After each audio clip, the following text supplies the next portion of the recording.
At game night, my girlfriend picked her work husband as her partner, joking, "We've got better chemistry." Anyway, the whole room laughed at me, not with me, but I just smiled because I knew something she didn't. The next morning, I sent a very carefully worded email to her company's human resources department, complete with the screenshots from their last business trip. The game we were playing was one of those couple-based trivia games, the kind designed to create awkward moments. My girlfriend Jenna and I were hosting. We had about 8 people over, a mix of our mutual friends, and of course she had invited Mark. He was her work husband, a term that always made my skin crawl. He was smug, a little too handsome in a generic way, and he always looked at me like I was a temporary inconvenience. I told Jenna I didn't like him, that the whole work husband thing was disrespectful. She just laughed it off, telling me I was being insecure and that their relationship was completely professional. She said their dynamic was a running joke at the office and that it helped them navigate the corporate politics of their firm. We were 2 rounds into the game and my team with Jenna was actually winning. Then came the partner swap round. The host, which was me, was supposed to assign new partners for a lightning round. Before I could even open my mouth, Jenna stood up, holding her glass of wine. She pointed right at Mark. "I'm picking him," she announced to the room. "We've got better chemistry anyway." A few people chuckled nervously, but most of them roared with laughter. It was the kind of laugh that feeds on someone else's discomfort. They were all in on the joke, and the joke was me. Mark just leaned back on the sofa, arms spread wide with a grin that said, "What can I say? The lady wants me." I saw our friend Chloe give me a sympathetic "What do CC?" but everyone else was playing along. I looked at Jenna, who was already walking over to sit next to Mark, a triumphant little smirk on her face. The hurt was there, a sharp jab to the ribs, but it was quickly replaced by a cold, quiet calm. I just smiled, a slow, easy smile that didn't quite reach my eyes. "All right then," I said, keeping my voice light. "Team chemistry, it is. Let's see what you've got." They won the round, of course. They were annoyingly in sync, finishing each other's sentences about pop culture and history.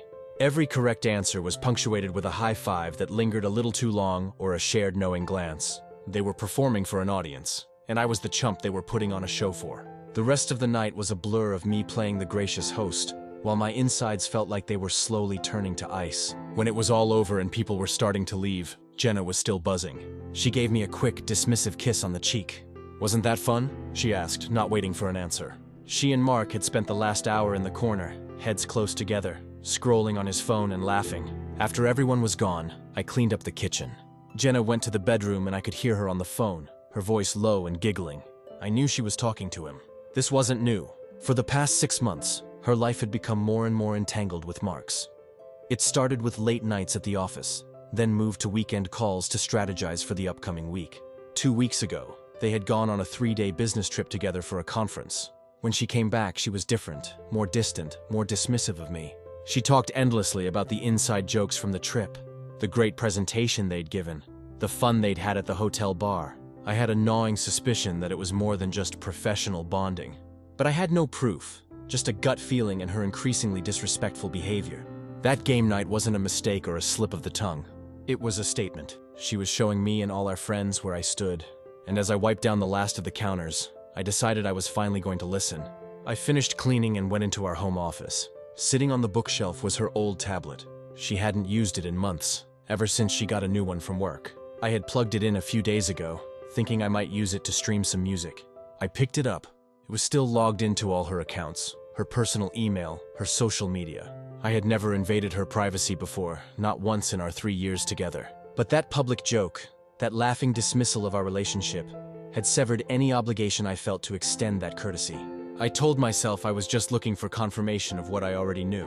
I opened her private Instagram, the one she kept for a small circle of friends, not the polished one she used for a wider audience. And there it was, proof. Far worse than I could have imagined. It wasn't just a simple affair. It was a gallery of their trip. Photos of them holding hands at dinner. A picture of 2 champagne glasses clinking together with the city lights in the background. Captioned, "Celebrating a successful merger."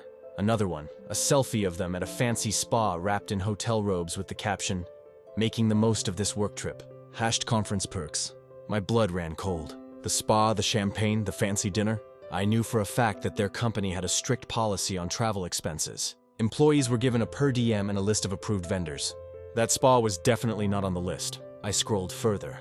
I found a picture of a receipt from the dinner, a fancy steakhouse. It was over $400. Her comment underneath to a friend was, "Don't worry, we just called it a client meeting." Mark is a genius with expense reports, so it wasn't just cheating, it was fraud. They were stealing from their company and bragging about it online to their friends. I took my phone and carefully, methodically took pictures of every single incriminating post. The photos, the captions, the comments, the receipts. I screenshotted everything. Then I put the tablet back on the shelf exactly where I found it. I went to the spare bedroom and slept on the couch. I didn't feel rage. I felt a strange sense of focus. She had handed me the gun, the bullets, and a signed confession. The next morning, I was up before she was. I made coffee, sat down at my desk, and composed an email. The recipient was the head of human resources at her company, a woman whose name I remembered from a company newsletter Jenna had left on the counter.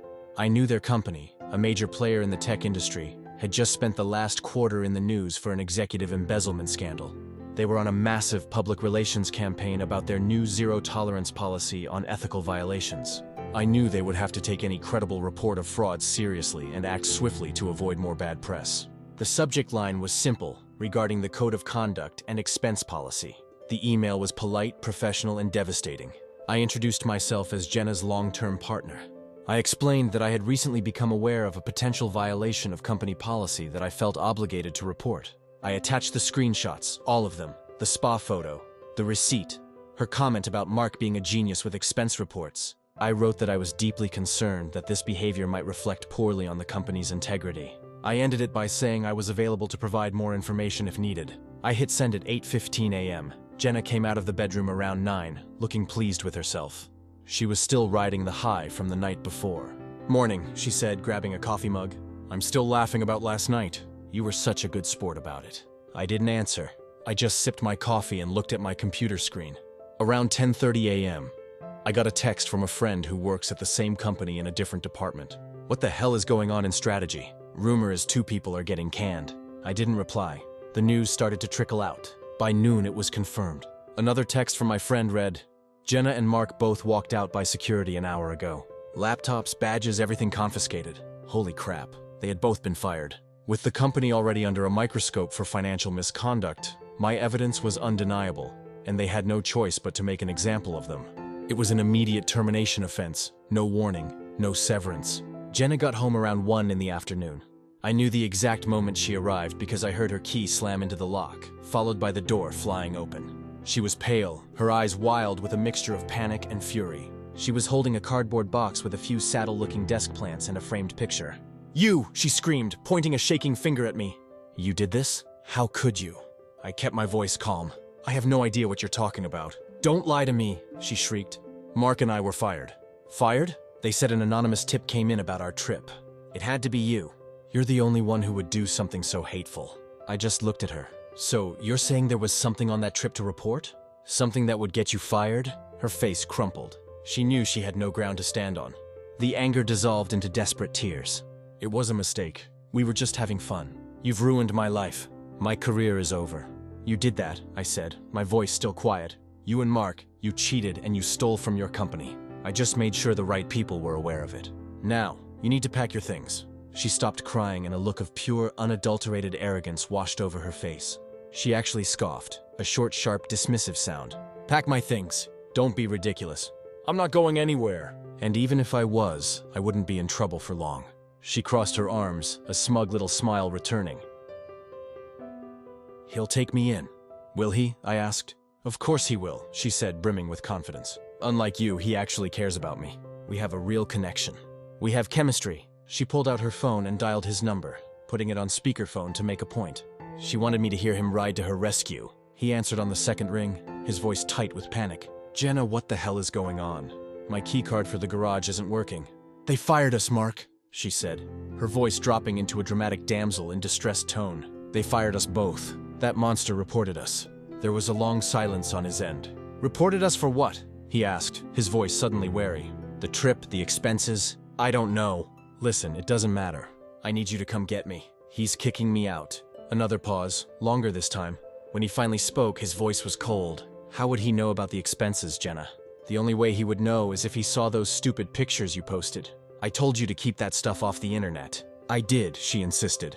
"It was on my private account." "Well, clearly not private enough," he snapped. "My whole career is down the drain, because you couldn't resist showing off." Do you have any idea how much trouble I'm in? We're in, Mark, she corrected him. We're in this together. But it's okay. We have each other. I'll just come stay with you until we figure this out. I could almost hear the blood drain from his face through the phone. Stay with me? Are you insane, Jenna? My wife is going to kill me. She already suspects something is going on. If I show up with you and your luggage, my life is over. Not just my career, everything. Jenna's smug expression faltered. Your wife? You told me you were separated. You said the divorce was almost final. Well, it's not, he shot back. And she's not going to be understanding about me getting fired for taking my mistress on a spa day on the company's dime. I can't help you, Jenna. You're on your own. Don't call me again. He hung up. The silence in the room was deafening. Jenna stood there, phone in her hand, her face a mask of disbelief. The foundation of her grand plan, the safety net she was so sure of, had just evaporated. She looked at me, her eyes wide with a dawning horror. The reality of her situation was finally truly hitting her. Jobless, homeless, and the man she had thrown it all away for had just revealed he was a lying, married fraudster who wanted nothing to do with her. I didn't say a word. I just pointed to the empty cardboard box she had brought home from her office. You should probably start packing now, I said. You have a lot more to fit in there than you thought. She just stared at me for a moment, then sank onto the floor and started to sob. Not the fake, manipulative tears from before, but the ugly, gasping sobs of someone who has lost everything and knows it's entirely their own fault. I walked to the spare room, closed the door, and started gathering the few things of mine that were in the main bedroom. I left her there to pack up the remnants of the life she had so casually destroyed. It took her hours. I could hear her moving around the apartment, punctuated by bouts of crying and the occasional muffled, furious curse. I stayed out of her way. Around 6 in, she was finally done. 3 suitcases and 4 boxes were piled by the door. She looked exhausted and broken. She wouldn't look at me. Where will you go? I asked, not out of sympathy, but out of a practical need to know she was physically leaving my property. My sister's, she mumbled, staring at the floor. For now. Okay, I said. I watched as she struggled to drag the first suitcase out the door. She didn't ask for help, and I didn't offer it. It was a pathetic slow-motion exit. When she was finally gone, the apartment felt instantly lighter. The lingering tension of the last few months had vanished with her. I closed the door, locked the deadbolt, and for the first time in a long time, I felt like I could breathe again. The fallout with our friend group was swift. Chloe, the one who had given me the sympathetic look at game night, texted me immediately. Heard what happened. Good for you. She's been pulling this crap for months. A few others reached out with similar messages. The ones who had laughed the loudest at the joke were suddenly silent. They didn't want to be associated with the drama, especially not when it involved cheating and corporate fraud. Jenna had not only lost her job and her affair partner, but she had also torched her social circle in the process. I spent the next few hours reclaiming my space. I changed the sheets on the bed, cleared her stuff out of the bathroom, and deleted her profile from the smart TV. It was a cleansing ritual. I ordered a pizza, cracked open a beer, and sat on my couch in the glorious, uncomplicated silence of my own home. I didn't feel triumphant. I just felt a profound sense of relief. Then around 11 that night, my phone buzzed. It was a text from her. I almost deleted it without reading, but my curiosity got the better of me. It wasn't an apology. It wasn't a plea for forgiveness. It was pure, unfiltered entitlement. A final glimpse into the mind of someone who simply could not comprehend the concept of consequences. The text read, "You owe me. I spent 3 years of my life on you. I decorated this apartment. You are going to have to pay for me to get a new place and support me until I find a new job. My sister is a paralegal, and she says I have rights." I read it twice. Not a single word of remorse, just demands. After everything she had done, she still saw herself as the victim, and me as the person obligated to fix the mess she had made. I didn't feel anger. I didn't feel anything at all. I blocked her number and went to bed. Best sleep of my life.